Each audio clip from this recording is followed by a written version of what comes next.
ഇപ്പഴും നിന്റെ ചൈനയിൽ പോയി കുംഫുക്കാരൻ ചേട്ടനെ ആലോചിച്ചോണ്ടിരിക്കുവാണോ? ലോകത്ത് എവിടെയും കേൾക്കാത്തൊരു പ്രേമം. ഒരുത്തിക്ക് ഇഷ്ടാന്ന് പറഞ്ഞ അങ്ങോട്ട് ചെന്നപ്പോഴത്തേക്കും കൊച്ചുകുട്ടി എന്ന് പറഞ്ഞ അങ്ങേര്. നീയും അങ്ങേരും കൂടെ വിചാരിച്ചായിരുന്നു ഒരു കൊച്ചുകുട്ടി ഉണ്ടാവുന്ന പ്രായം അന്നേ നിനക്കുണ്ടായിരുന്നു. മണ്ടൻ. പോരാത്തതിനൊരു കോട്ടയും കൊടുത്തുവിട്ടിരിക്കുന്നു. അത് പുറത്ത് കാണിക്കാൻ കൊള്ളാത്തൊരു ഓലക്കൂട. അങ്ങേര് ചൈനയിൽ പോയി വേറെ പെണ്ണും കെട്ടുന്നാല് പിള്ളേരും ആയിക്കാണും. കാത്തിരുന്ന പെണ്ണല്ലേ കാലമേറെയായില്ലേ സുവാനോ മാജോ ചുവാനോ ചിഞ്ചോ മതേ സോവാനോ സഖേതോ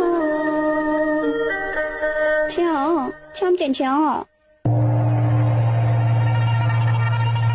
맞아 참기 좋아 맞아 마테 사케 사세 마테 사케다 혀 짬찜쪄 사케